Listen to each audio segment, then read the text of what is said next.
Hello everybody, Flamin' Shark back with another video, and today it is time for the end of an era on the Flaming Shark channel. It is time for the final reaction to JoJo's Bizarre Adventure Golden Wind, which essentially is the final reaction of the general kind of commitment of when I finished Hunter x Hunter and started JoJo's.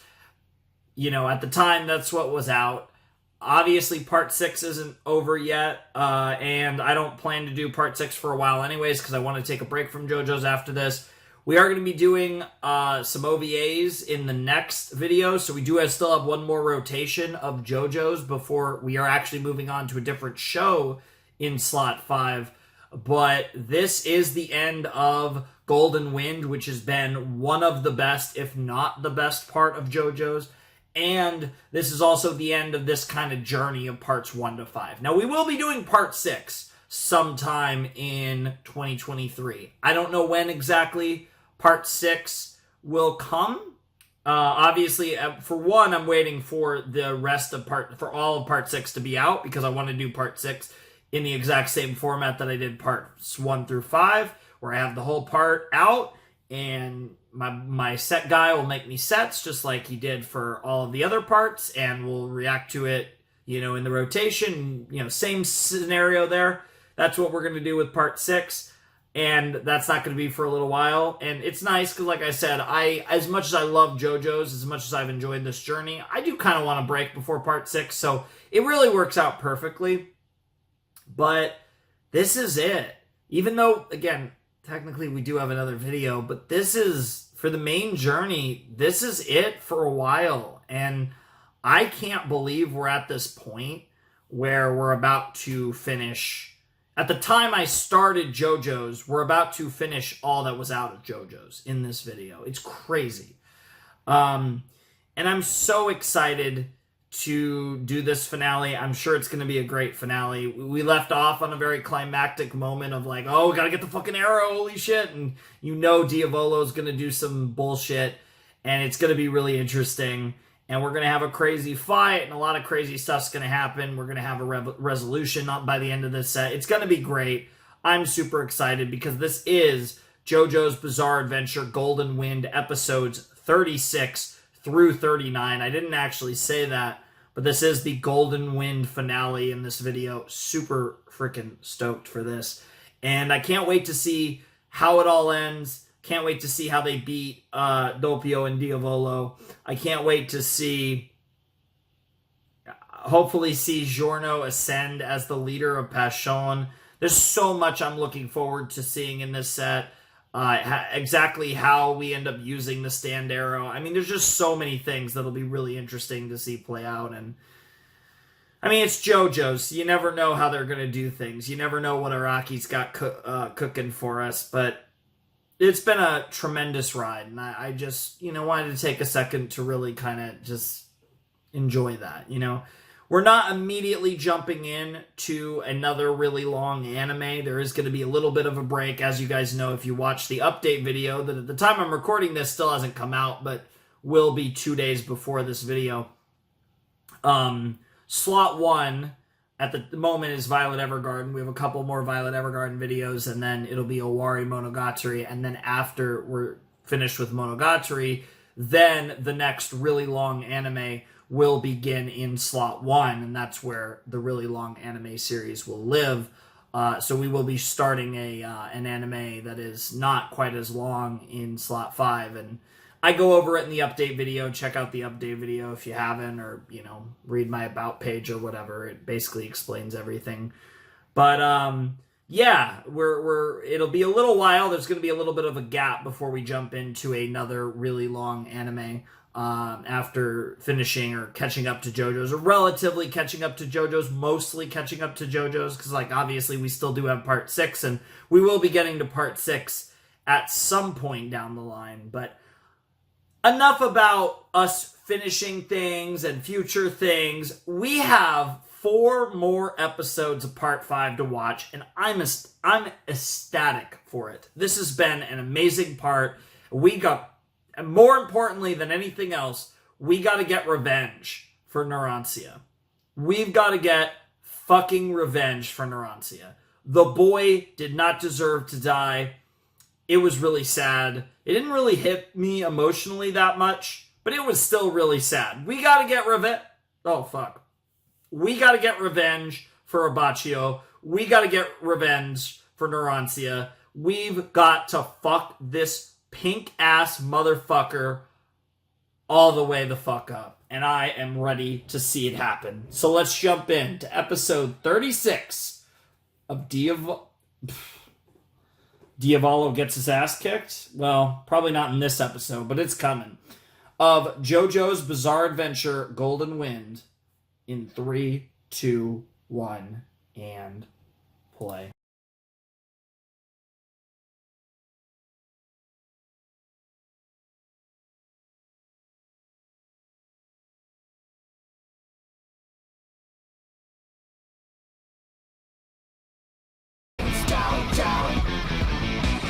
Interesting. King of Kings, huh? Is that going to potentially be King Crimson's, like, Requiem form, potentially, if he does end up going all the way in the next episode and getting the arrow and fucking stabbing his stand with it or whatever? I guess we'll have to see. Or himself. Again, who knows? But, yeah. Holy shit, that was a crazy episode. There was a lot of very JoJo's action going on in that. But that was episode 36 of Golden Wind. That was really cool. I do kind of like how it's interesting, right? Because in a lot of ways, I mean, this is an incredibly dramatic fight with incredibly huge stakes, and yet it weirdly feels kind of small scale, and I kind of appreciate that. It's hard to explain, but it's got all the intensity, and you're certainly nervous as fuck because they've already killed off Narancia and Abaccio, and it's like, and you already know pretty much that Bucciarati's gonna die, but it's like, you know, you're looking at Mista and Trish, and you're like, oh, please don't take anyone else from us. Holy shit. And I love it. I love that feeling. But yeah, fuck. Diavolo is very much in the classic JoJo's antagonist, big brain and shit. Again, like, I feel like punching himself, it reminded me so much of the moment where Dio's just flying. It's like, ha ha! Jotaro, you fool! Ha ha ha! Did you not realize what street this is? And he just gets sent flying right to Joseph's body. That is still one of the funniest moments in the history of anime. Not just JoJo's, but fucking Dio flying. Just like, ha ha ha! You fool! It's like so stupid. God, it's stuff like that that makes me just absolutely love JoJo's Bizarre Adventures so much. And that's the type of stuff I'm going to miss the most, I think. But, man, that was certainly a great start to the finale. And with a title like King of Kings, you know episode 37 is going to be fire as well. And like I said, it's definitely a very rah-rah Diavolo title. So I'm imagining things are not going to go very well in episode 37 either. Now, maybe it ends up plot twist it's referring to Giorno, but I doubt it. I get the feeling that things are going to get worse before they get better, and I think episode 37 he's going to get the arrow and possibly do something with it, and things are going to get crazy. But yeah, that was a really, really good start to this set. I really enjoyed that episode. I'm curious if I'm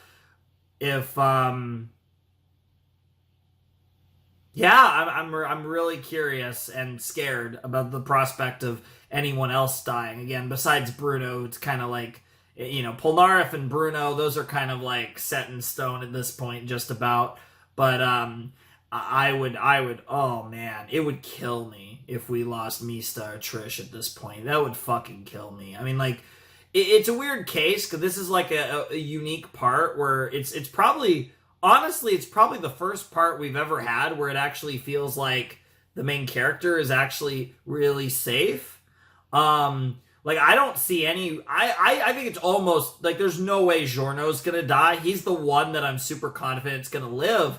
But in the process, but like the trade-off is is all of his fucking friends are just dropping like flies, and I'm scared that, we lost, Narancia last time, and I'm scared that we're not even fucking done yet. I think it's more likely we would lose Mista than Trish, but fuck me. I don't know. The fact that we got a weird situation, right, where we got Trish and Diavolo sharing a consciousness in Mista's body. So there's a lot of fuckery going on there that could go in a lot of different directions. But whatever the case may be, this has been a fun time, and I get the feeling things are only going to get much, much more amusing as Diavolo totally doesn't shit all over us.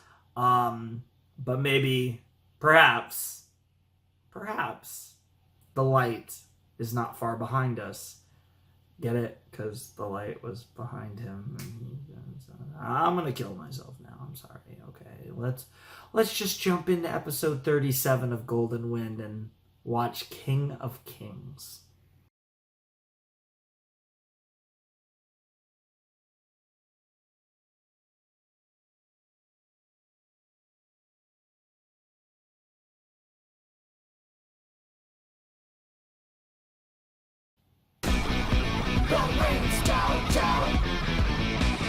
Well, there you go.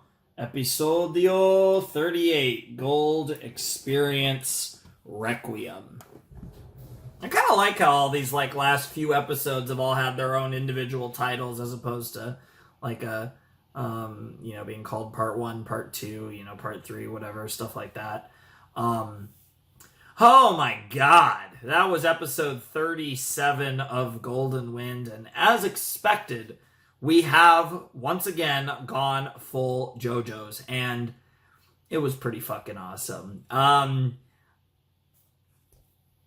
don't fully get what the fuck just happened yet. I'm sure I'll figure it out over the course of the video, or certainly when I rewatch it if it isn't more explained further. It doesn't seem like it's been explained. It's more that Gold Experience Requiem said what's actually happening as opposed to so much explaining it, if that makes sense. So I'm assuming we'll get the more proper explanation in episode 38, especially given that it's literally called Gold Experience Requiem. But Giorno. Holy shit. He's about to become a gang star, ladies and gentlemen. It's been a long journey. There's been a lot of ups and downs, a lot of triumphs and tragedies, but our boy JoJo is about to become a gang star. And it's been quite the journey to see him take. And it's crazy to think that I'm about to see him become a gang star. I remember how much of a meme that was when he said it at the beginning of the part, and it's crazy how far we've come. It always is with these type of things, and I just, it feels like even when I started part 5, it was just such a different universe for me. There's just so much stuff was, we were, the channel, and a lot of the videos we were doing, everything was so different, and now I even got a whole new, kind of format going on, sort of, whatever you want to call it, but rotation structure, and I don't know, it's just crazy how much, in some ways, how long ago it feels, and I don't actually know, I'd have to check how long ago it was. Obviously, in the early parts of part 5, I wasn't as consistent as I've been lately with the later parts of part 5. I've been really consistent, so I got through some of it faster than others, but man, it's just wild. It's really hitting me though, we're about to kind of finish JoJo's. It's weird because next rotation we are doing JoJo's, but it really is a bonus video, so this is kind of the real finale, and then we just get a bonus reaction next time. But oh my god, that was really cool. I mean, that episode was really cool. I enjoy, much like Kira and Dio and Cars and Dio before him, Diavolo has such an absurd sense of entitlement, and it largely comes from a place of fate that, like, you know, especially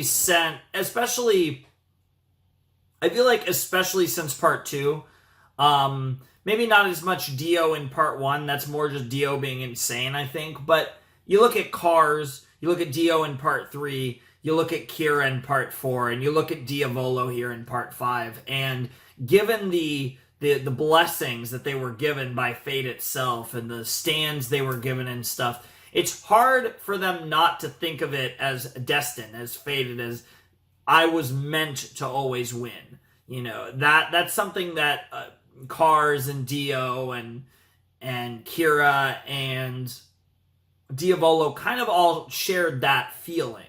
And again, it's really hard to argue that when you see the types of ridiculous abilities or powers or whatever that they were, you know, either get born with, essentially, you know, in the case of Cars, or in the case of Dio, Kira, and Diavolo, how they ended up. You look at the World, you look at Killer Queen, you look at King Crimson, and these stands are ridiculous, and these stands are so broken. And given that, on top of all the other crazy shit involving these potatoes, it really makes sense that they get to the point where they cannot comprehend the concept, the idea of defeat, of failing. And that's what makes them interesting, narratively and thematically consistent, even though they are very different in their own ways. And Diavolo is no exception, and it's really fun to see just how incredibly confident and absolutely sure of himself he is that everything's going to go his way.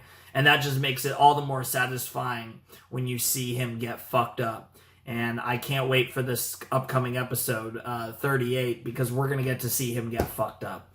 And hopefully we'll get to see him get defeated in this episode, and maybe we'll get a proper, full-blown epilogue episode in episode 39. That would be really cool. But, yeah.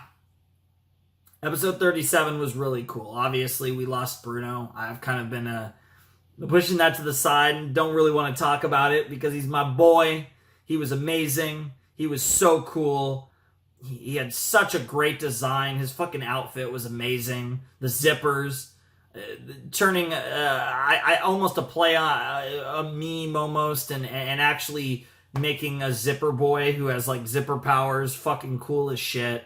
A very interesting and unique Iraqi power for sure, and just the whole thing. Bruno, I think, is probably one of the best JoJo's characters that we've ever met. He was so cool. He was always the man. He was always the number one guy. It's a very weird thing because Giorno truly was a JoJo and truly grew into it and showed all of his greatness over the course of the series. But it was a situation where Bruno was the man. He was the leader. He was the man that we all listened to and looked up to.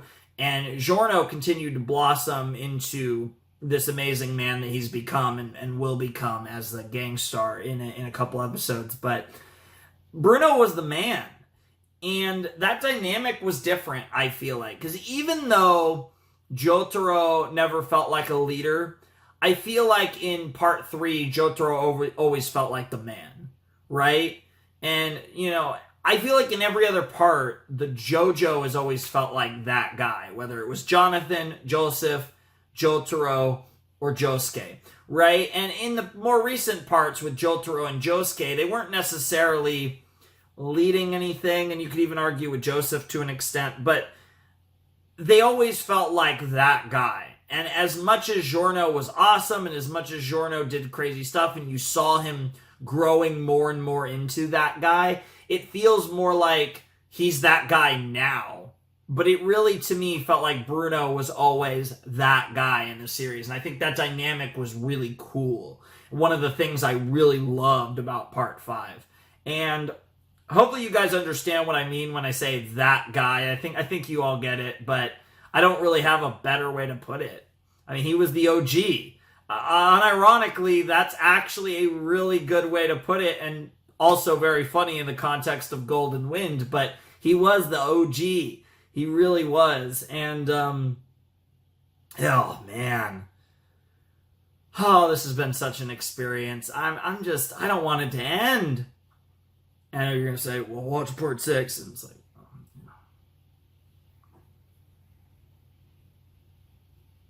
I do want to watch part 6, and I will watch part 6, but not yet. It's time for the penultimate episode of JoJo's Bizarre Adventure Golden Wind. It's time for Gold Experience Requiem, and if it's anything like what we saw at the end of episode 37, it's going to be fucking nutty. So let's not waste any more time, and let's dive in to the second to last episode of part 5 of JoJo's.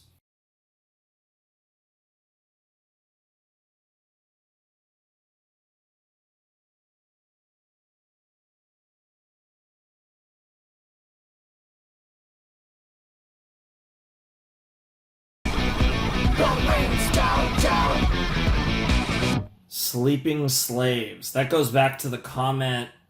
That Bucciarati made a little while ago. Okay. So this is related to the ED. The ED has had these visuals, I think. I think that's what they're supposed to represent. I'm not even entirely sure about that, but what the fuck is going on? So this is in the past, around the beginning of part 5, actually, because it was right after Leaky Eye Luca got fucked up. And the boys went on this little job, this little task, and they're running into some really, really fucking weird shit. The florist's daughter and this one guy, Scolippi. I don't know what the fuck is going on with his stand. And if it's some weird, like, fate thing. I'm so curious how they're going to tie this in to what was happening, just the story. Because, like, this is, like, an interesting side story, but at this moment, it feels completely detached from all the shit we just did. It feels so out of place. Now, I'm imagining in the next episode, the last episode, by the way, it's going to make more sense, and we're going to come to there was some weird fate thing with this guy, or some weird shit that's either going to make this make sense, or possibly even set up part 6. At this point, I don't know. I mean, maybe. I mean, we haven't seen a prior part set up the next part since part 2 setting up part 3. It was the first 2, right? Part 2 did that, right? It did do that, right? Because, yeah, at the end of part 2, they pulled out the Dio coffin, I think. Yeah. In the first 2 parts, there was little cock teases at the end, if I'm not mistaken. Whereas in parts 3, 4, and 5, there's been no, I guess not 5 yet. I don't know for sure. But in parts 3 and 4, I meant from moving from 3 to 4 and 4 to 5, there was no tease. We went in cold. We went in blind completely to parts 4 and 5. Whereas with 2 and 3, there was some sort of little teaser at the end. But, yeah, I don't know. That was very strange. Certainly interesting. I enjoyed the human meat conversation. That was disgusting, but definitely intriguing from a intellectual level. I don't think that's actually how it works, but there is. I think the grade of what you eat, and yeah, I generally do think that there is something to the animals and what they eat and what makes them involved with taste and stuff. So maybe there is some merit to that. I'm not familiar at all with the science behind that, one way or another. But I know that I would be down to eat some chicken or some pig or some cow right now. That sounds fucking good. All of those sound good. I'm actually gonna have chicken fajitas for dinner in about, I don't know, 15 hours maybe after recording this.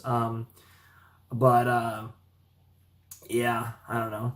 I'm just making some chicken fajitas. Then I got my 4 days. Thursday, Friday, Saturday, Sunday. This will be going up on Saturday. Got my 4 days of birthday celebration. Thursday, going out and get some Japanese food. That'll be fucking good. Friday, gonna have some fucking lamb. Let's fucking go. Saturday, I'm gonna pick up some ribs. Sunday, I'm gonna make a fucking salmon fettuccine dish. So fucking good. Oh, I'm gonna have a bunch of shit that I fucking love. And most of it, 3 of the 4, some of it's a little expensive, but it's fine. We're celebrating because I'm not doing anything, so I might as well at least eat some good food. But man, this is had to go on a little food thing because I've not been talking about food enough in these videos. But man, this is so fucking weird, and it actually doesn't feel JoJo's at all. This feels, I don't even know what this feels like. This is just such a weird, this episode was so weird. And I love the stuff with Diavolo and his gold experience Requiem. Or rather, his gold Requiem experience, perhaps, is a better way to put it, where he's just eternally dying over and over in an endless cycle because he's never going to find the truth of his death. That shit's so fucked up and weird. And yeah, bro's just basically is in the fucking 9th circle of hell over here.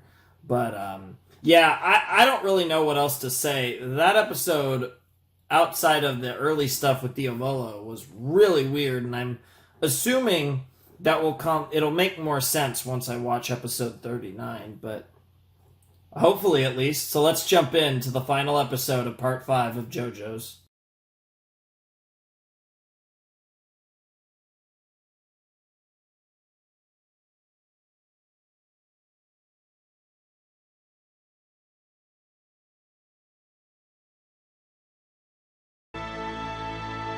Part the 5, fun there.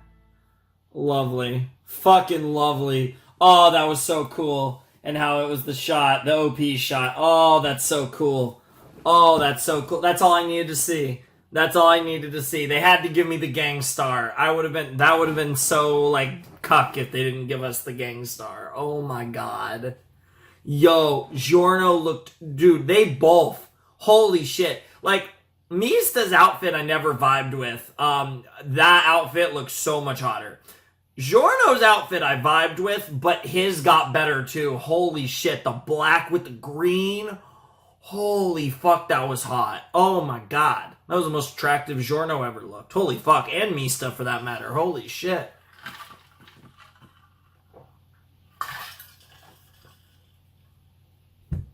What a unique way to end the part. It was very... I guess the more I think about it, it fits... This is going to sound weird. This felt very Araki, but not very JoJo's. And... I see where it's thematically very JoJo's, but it didn't feel quite like a JoJo's finale the way that I feel like the others have been. You know, there was a certain... I don't know how to put it, but it was really good, but it didn't feel like a JoJo's finale. I don't know... And I think I generally tend to trend more towards liking stuff like this that's more creative and more unique, because this felt like the most creative ending of a part. The actual resolution was simple, but the final ending was this, untold story that we didn't know about, and kind of how it tied in, and how Araki, both for the JoJo's universe and as a more general concept, was able to make a greater commentary about fate. and both of the OPs were very, very much about the concept of fate, and this entire part was about the concept of fate, and really JoJo's in general has strong ties to the idea and the concept of fate. It sounds really stupid because I keep saying fate. I feel like I'm playing Fate. Ironically, this video will go up the day after a Fate video, so there's just like so much fate going on. But it's really interesting how we're tackling this subject and the level at which we're tackling this subject, because it's been a constant, we talk about fate, right? Like, look at the bloodline of the Joestars and, the Brando pseudo bloodline as well. But obviously there's an element of fate when we talk about JoJo's Bizarre Adventure, because there's the fated journey of the Joestars from Jonathan Joestar to Joseph Joestar, to Kujo Jotaro, to Higashikata? I believe, yeah. Higashikata Josuke, to Giorno Giovanna, or Shirohana Haruno, if you want his real name, but Giorno Giovanna. And it's interesting how there is this fated lineage, right? So there's so many degrees of fate in JoJo's, and this fated lineage of JoJo's who defeat these great evils like Dio and Cars and Kira and Diavolo, and whoever comes next, because I imagine whichever JoJo comes next will defeat a great evil in part 6, and the cycle will continue. But it's really interesting because this series is so... It's like the most formulaic, unique series ever. It's like there's so many elements to it that are retold, and yet there's so many elements that are unique, right? It's so weird, right? I feel like it manages to be mainly because of just artistic creativity, because, Araki's one of the most creative writers of all time. He's able to do so many unique and cool things and weird, bizarre things with his characters and with his stories, and yet when you really break it down on a macro level, his stories are very similar, right? If you look at the 5 parts of JoJo's we've now reacted to, they have a lot of similarities. And, if you want to, let's just go in the Stand era, right? So Stardust Crusaders, Diamond is Unbreakable, and Golden Wind.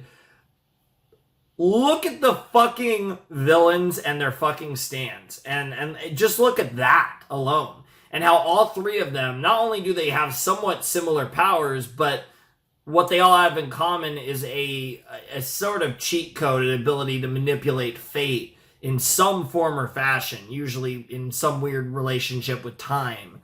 But they're these stands that manipulate a core aspect of reality and thus become something beyond, something that truly feels like they're destined to win no matter what. And with that weird relationship with fate, where the Joestars are clearly fated to be these great warriors, these Joestars are seemingly defying fate by beating these great evils that have these insane stands. Yet at the same time, they themselves are the fated ones, fated to battle these guys. So there's this whole never-ending cycle in JoJo's that's really interesting, and I think that's so...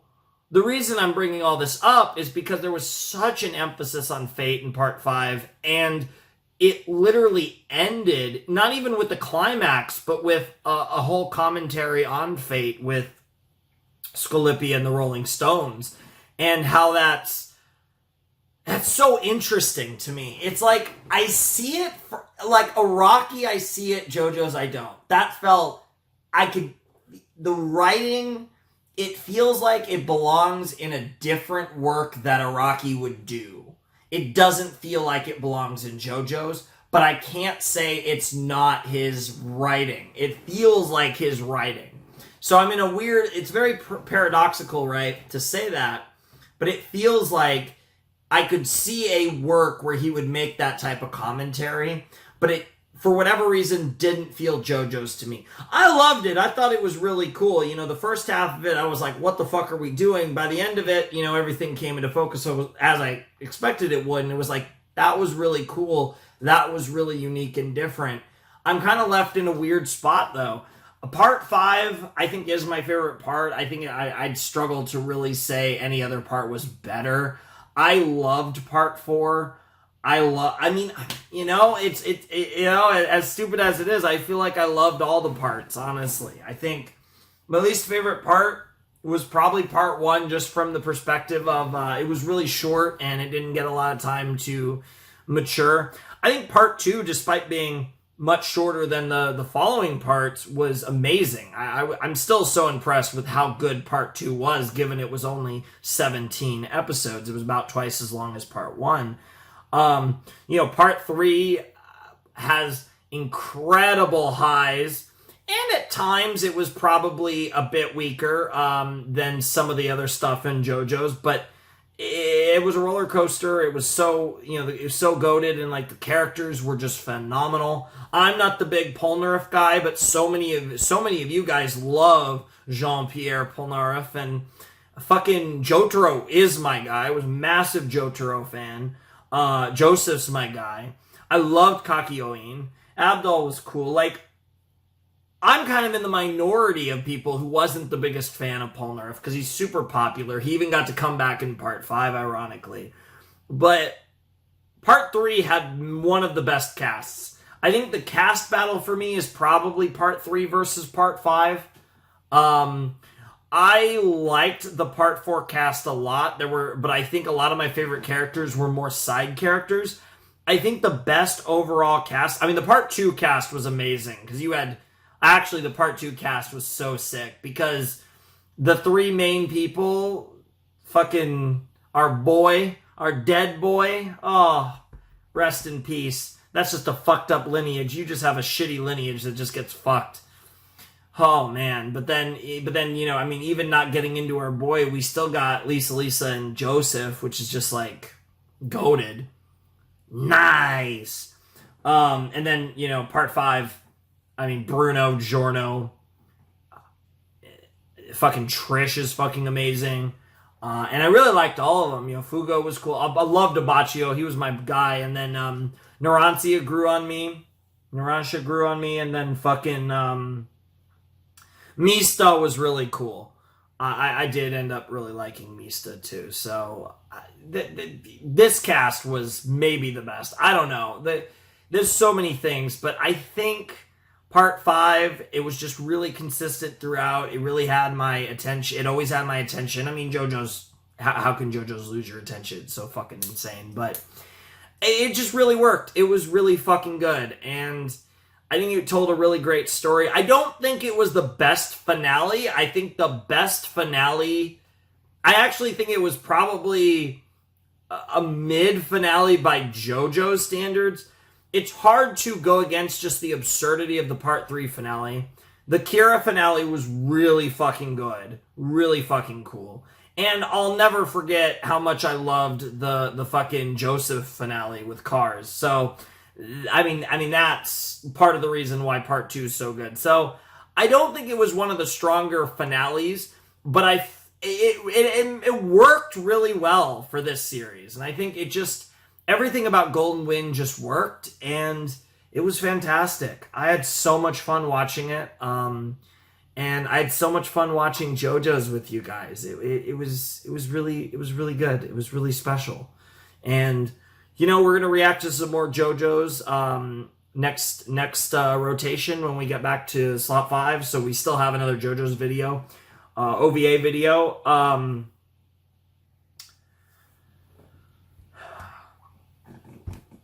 Let me just make sure. Yeah. Thus spoke Kishibe Rohan. So I'm assuming in some form or fashion these are going to be related to part 4.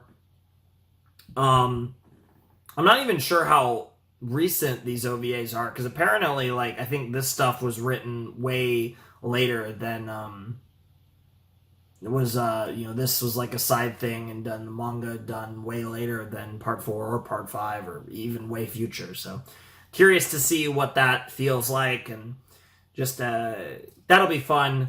I'm really looking forward to it. It's 4 episodes, so it'll be just like this video, 4-episode reaction to those OVAs, and I'm excited for that. Rohan was an amazing character in part 4. Speaking of great characters in part 4. So I'm excited for that, but that is kind of like an epilogue to my reaction series to JoJo's. And then when we do part 6, that'll be the dramatic return. But this is the finale. And it's amazing. It's amazing that we're here. It's no different than when I finished Hunter x Hunter. It's crazy. I mean, the difference is that at the time, I didn't know if I'd ever even get more Hunter content. And good news, November 4th, I believe, is the next volume of the Hunter manga. So maybe there is still hope when it comes to Hunter x Hunter in the long run. But whatever the case may be, I really fucking loved this show. I really loved part 5. Like I said, part 5 very well might be my favorite part. Probably is. And JoJo's is so good. I love this show. It's so much fun. And I can't wait for part 6. It's going to be awesome. I want to thank you guys so much for watching all my JoJo's reactions. I've had a blast going along with this journey with you guys. And the journey's not over. Obviously, we have another video next set. Another next rotation. But even after that, like I said, we will be touching part 6 in the future. And you guys know I'm on this ride. So I will be back with more JoJo's. So not sure how long it'll be. Definitely going to be a 2023 situation. Not sure when in 2023. I definitely will make sure it is in 2023. We won't.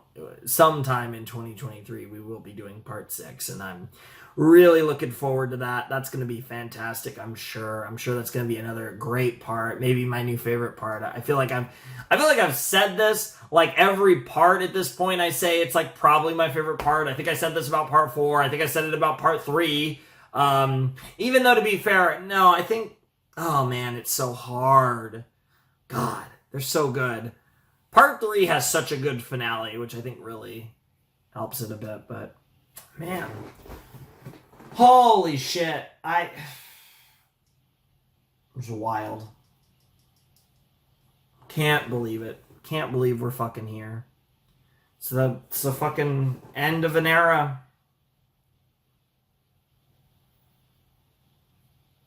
Like I said, and we're not starting anything obnoxiously long for a little while, because after next rotation, when we do the Rohan OVAs, the next thing that we're going to be doing in slot 5 will not be something super long, because if you watch the update video, or if you figure it out. But slot 1, not for a little while, but after Monogatari will be a really long show, and that'll be the next long anime that we do. But yeah, it's fantastic. I've had so much fun on this journey. I'm so glad I watched JoJo's. It's something I was always planning to do, just like Hunter x Hunter. It's one of those series that's just so famous, so iconic. And now I understand why. And I hope to continue to understand why when we get to part 6. I don't even know the title of part 6, as per normal me. So I'm sure I actually should check. Or maybe I do that in the OVA video. Because I don't have part 6 downloaded, and I don't know. I unironically, don't... At least I don't think I know. No, I don't know. If I've seen it, I don't remember it. I'm trying to think, but no, I don't. I legitimately don't know what the part 6 is called. I'm excited for it though. It's gonna be really fun. That it's the thrill of knowing that I can walk away from JoJo's for, hypothetically 6, 7, 8 months. I don't know how long it's gonna be, but I can walk away from JoJo's for a while, and when I'm ready, I get JoJo's. Like, that is so cool. So that's what I love so much about this. So this was my JoJo's, long-term JoJo's watch through, and I'm going to get a break, and then I'm going to get the return to JoJo's, and then, I'll have my true hiatus from JoJo's after we finish part 6, but it just works out. It really does work out so much better than I could have imagined, but there's no point in drawing this out. It's the end of a journey, but in some ways it's the beginning, because it just means that we're almost caught up with you guys, and that's going to be fun, because everyone says part 7 is the goated part. It's considered one of the best manga runs of all time. And it's also really fucking long. Those are the two things I know about part 7. And part 6 is coming out, so Jesus Christ, that, just even thinking about the possibilities of part 7, that's a whole nother beast, but that's an interesting thought down the line. But for the time being, we're done here. So if you want to support the channel, my Patreon's down below in the description. My Discord server's down below in the description as well. Ladies and gentlemen, boys and girls, those of you who have not yet decided, without any further ado, it is time for me to bid you adieu. The Flamin' Shark and JoJo's Bizarre Adventure Golden Wind signing out. Hope you guys have a wonderful, fantastical day. I'll see you next time with another video. I'll still see you soon with one more JoJo's video, but it is almost time for JoJo's Bizarre Adventure to say that lovely word that is oh so fitting, given that this show takes place in Italy. At least this part did. Arrivederci.